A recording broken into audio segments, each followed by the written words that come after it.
A young mother goes to the grocery store on Thanksgiving morning to buy ingredients for dinner. She's caught on camera, smiling, calm, completely normal. Within hours, she is gone. Not gone like she ran away.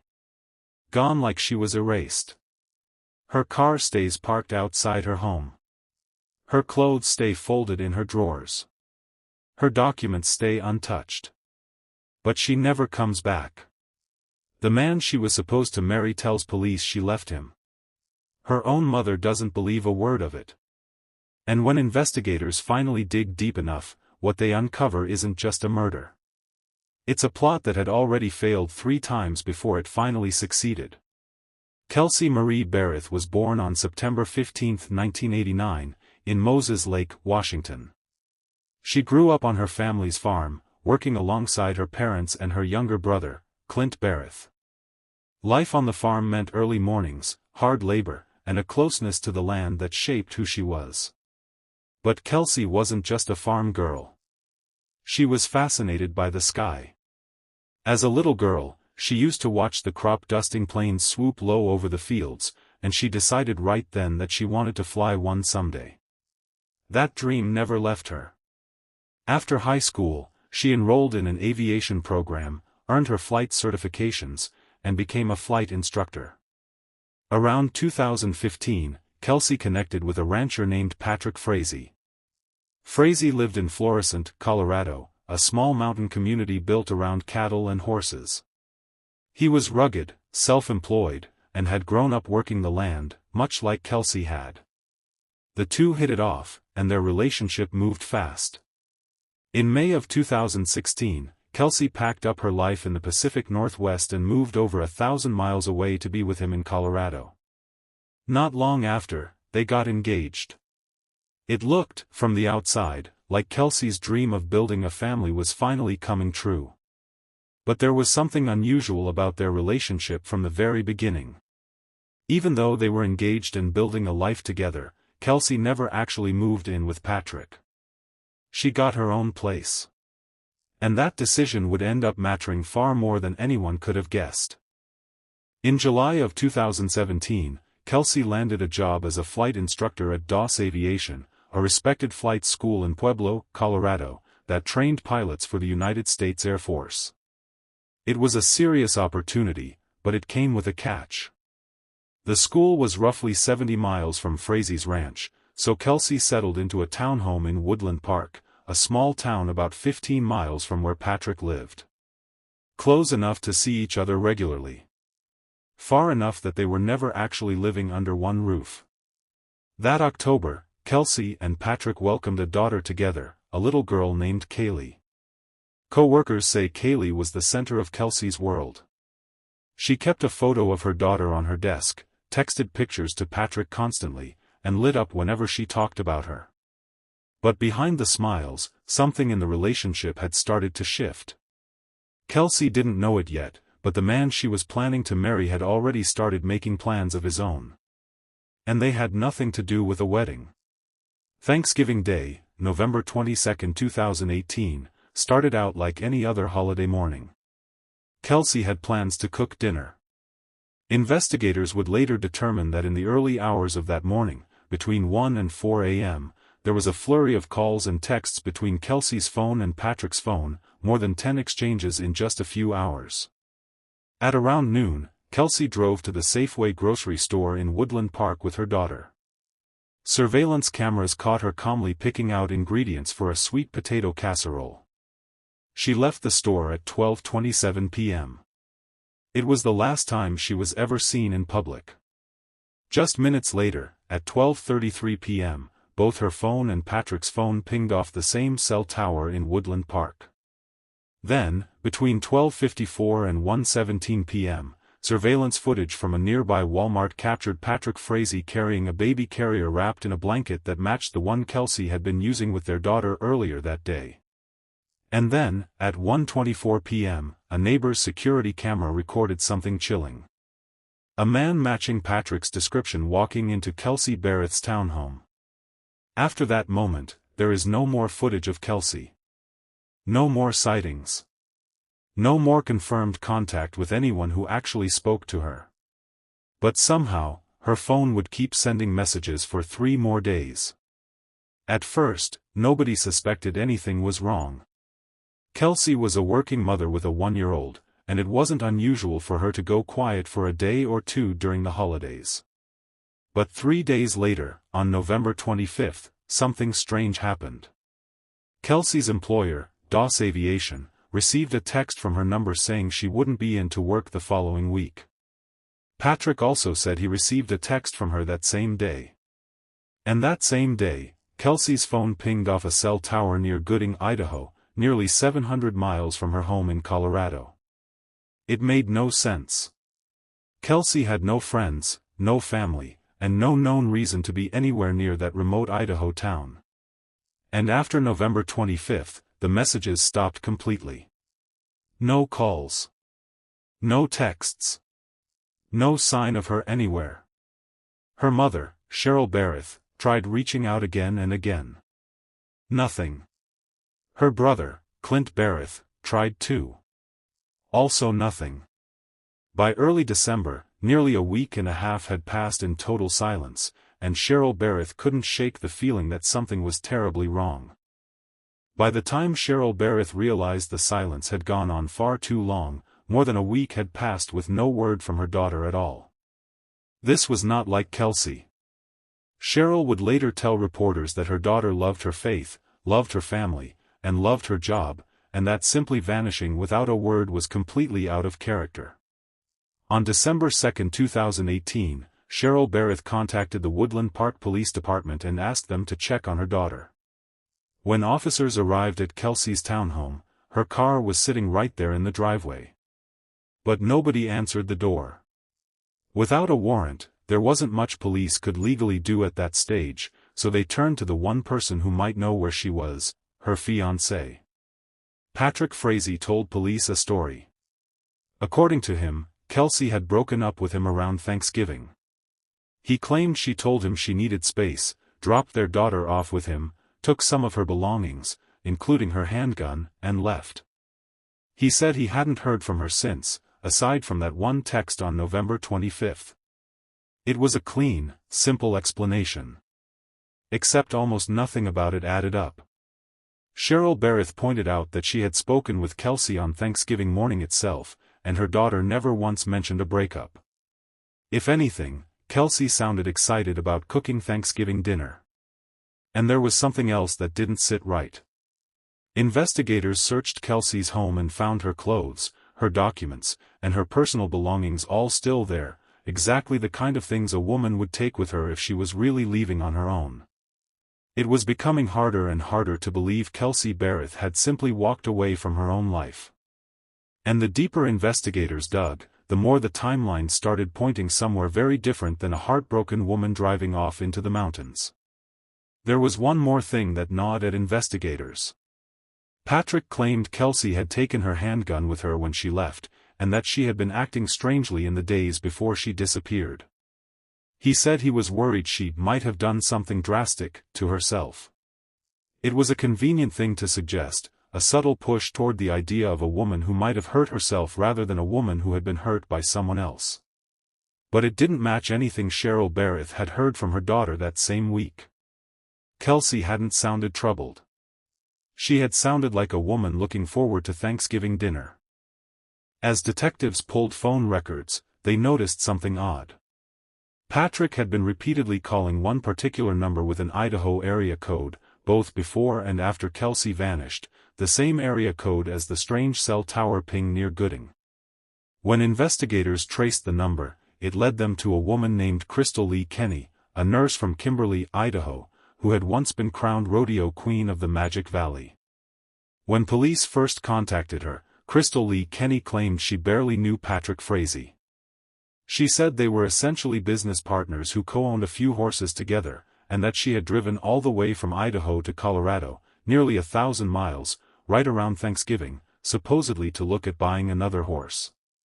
She said the deal fell through because Patrick didn't have the money, so she turned around and drove straight home. Investigators found the story hard to swallow. Who drives 2,000 miles round trip just to look at a horse they never end up buying? And there was another detail that felt oddly specific. Crystal Lee Kenny said she hadn't even taken her own car on the trip. She borrowed a friend's vehicle instead, claiming it got better gas mileage. To investigators, it sounded less like a fuel-saving decision and more like someone trying to make sure her own car never showed up on a toll camera or traffic record. But the biggest red flag came when detectives asked Crystal Lee Kenny if she had ever met Kelsey Berreth.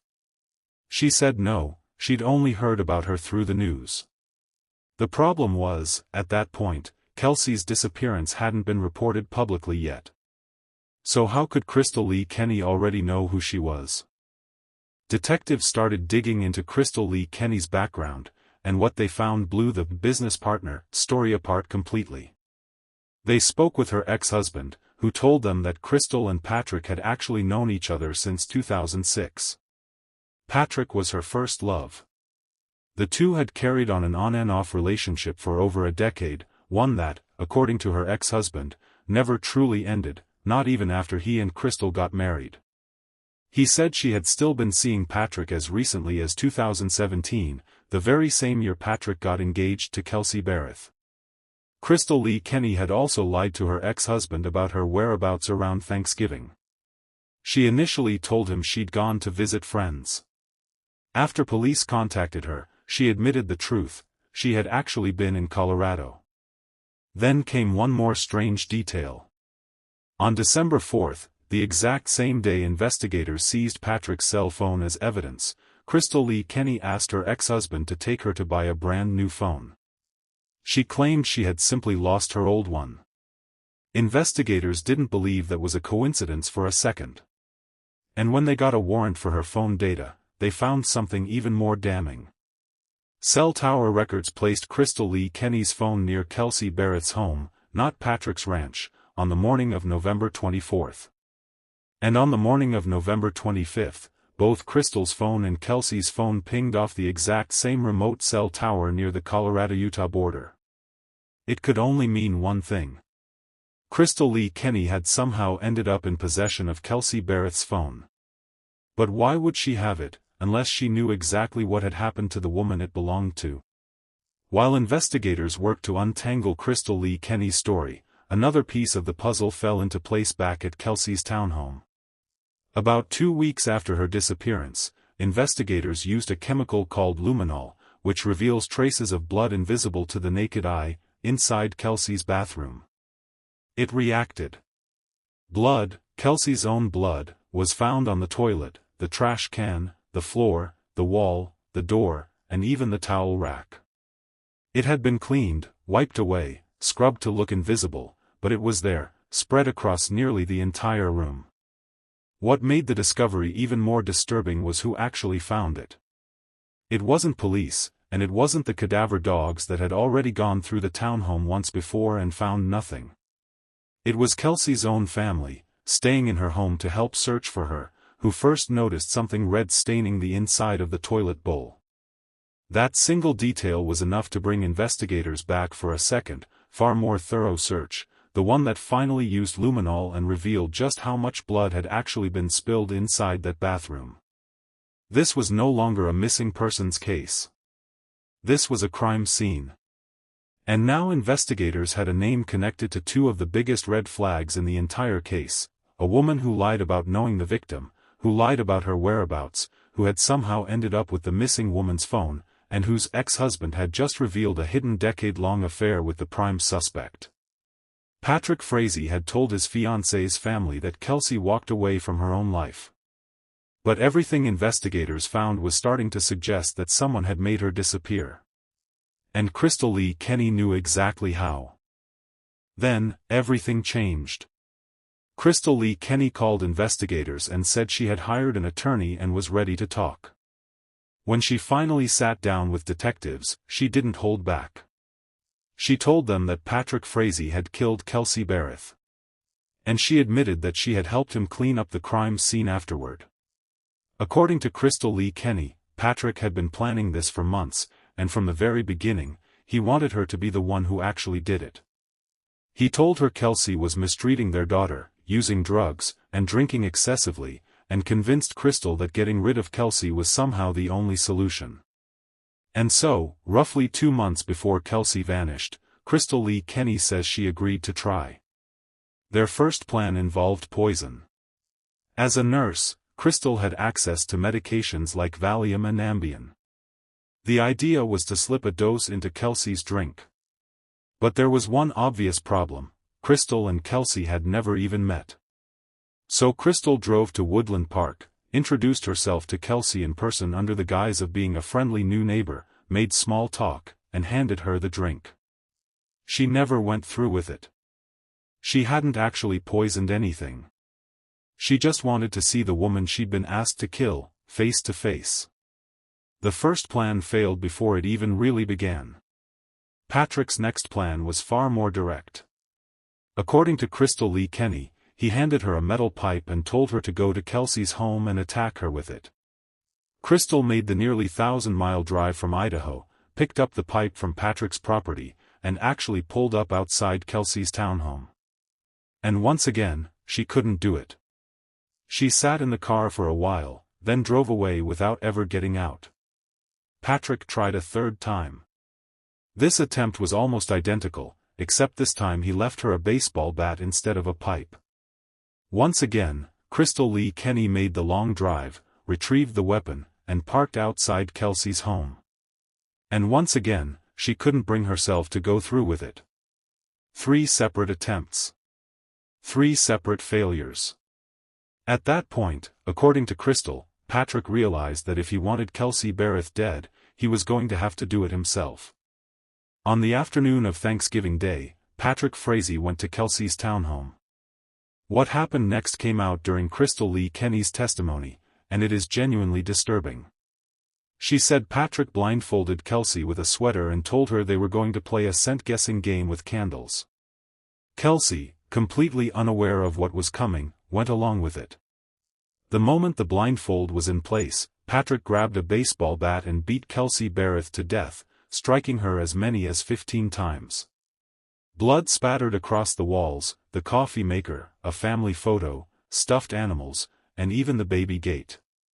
Their 1-year-old daughter, Kaylee, was in the next room the entire time. When it was over, Patrick placed Kelsey's body inside a black plastic tote. And then, according to prosecutors, he did something almost impossible to believe. He loaded that tote into his vehicle, picked up his daughter, and drove to his family's Thanksgiving dinner as if nothing had happened, sitting down to eat with relatives while Kelsey's body was outside in his car. That same night, Patrick called Crystal Lee Kenny and told her she needed to come clean up the mess he had made. She understood immediately what that meant. She packed cleaning supplies, a bodysuit, and foot coverings, borrowed a friend's car again, and made the long drive back to Colorado. Along the way, Patrick called her with an unsettling warning. He told her to be extremely careful, because he couldn't find one of Kelsey's teeth, and he did not want it turning up somewhere it shouldn't. When Crystal arrived at Kelsey's townhome, she was met with a scene soaked in blood. She spent hours scrubbing the walls, the floor, and every surface she could reach. Some of the stains simply wouldn't come out, no matter how hard she tried. She gathered anything stained with blood, stuffed it into bags, and hauled it out. Investigators later determined that Kelsey's own family would end up finding lingering traces of blood in the bathroom weeks later, even after the initial cleanup and even after cadaver dogs had already searched the home once. Before Crystal left, Patrick handed her Kelsey's cell phone. For the next few days, she used it to send text messages to Kelsey's co-workers and family, keeping up the illusion that Kelsey Berreth was still alive, before eventually getting rid of the phone in Idaho, destroying the last digital trace of Kelsey's presence in the world. The disposal of Kelsey's body took investigators to Patrick Frazee's ranch in Florissant. According to Crystal Lee Kenny, Patrick burned Kelsey's remains on his property in that same black plastic tote. When investigators searched the ranch, they recovered a floral fitted sheet stained with what appeared to be blood, along with 5 teeth, 4 found together and 1 separately. A cadaver dog alerted to a discolored hay bale on the property. When investigators and an arson specialist excavated the area, they found charred clumps of plastic consistent with a burned tote. Despite everything, Kelsey Berreth's body was never actually found. Even a search of a landfill in nearby Fountain, Colorado, turned up nothing. The physical evidence that did exist, burned teeth, bloodstains, a melted plastic tote, was damaged enough that prosecutors would have to build their case largely on timeline evidence, forensic details, and the testimony of the woman who had helped cover it all up. Patrick Frazee was arrested at his Florissant ranch on December 21, 2018. By the end of the month, he was formally charged with 8 counts, including 2 counts of first-degree murder, 3 counts of solicitation to commit first-degree murder for each of Crystal's failed attempts, tampering with a deceased human body, and additional violence-related charges. Crystal Lee Kenny pleaded guilty to a single count of tampering with physical evidence, in exchange for her testimony against Patrick. Prosecutors publicly called it a deal with the devil, admitting that without her cooperation, they might never have had enough to charge him at all. Patrick Frazee's trial began on November 1, 2019, in Teller County, Colorado, and stretched across more than 2 weeks of testimony. Jurors heard from Kelsey's co-workers at Doss Aviation, who described her as quiet, sweet, and utterly devoted to her daughter. They heard from a friend of Patrick's, who testified that Patrick had once told him he'd figured out a way to kill her, and on another occasion said Kelsey was never coming back, chilling statements made well before anyone even knew she was missing.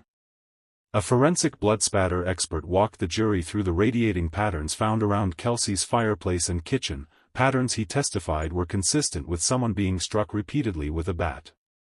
And jurors watched body camera footage from December 21, in which Crystal Lee Kenny personally walked investigators through Kelsey's condo, pointing out exactly where she had scrubbed blood off the stove and the coffee maker. Kelsey's father reportedly put his head in his hands and sobbed as the video played. And then, 6 days into the trial, prosecutors received one final, jaw-dropping twist.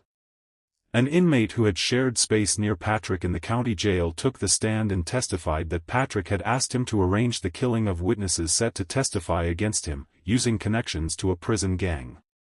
The inmate handed investigators handwritten notes, passed on paper towels and napkins, containing what prosecutors described as a hit list. More than 10 names appeared on it, including Crystal Lee Kenny, her parents, her ex-husband, the lead investigator on the case, and a friend who had already testified against Patrick. One note read, "They all need to disappear, unseen until November 22, after the trial." Another, chillingly specific to Crystal, read, "I'd really like to see Crystal with a bullet in her head." It was undeniable proof that even from behind bars, Patrick Frazee was still trying to control the outcome of the case, and still trying to make sure the people who could put him away permanently never got the chance to speak.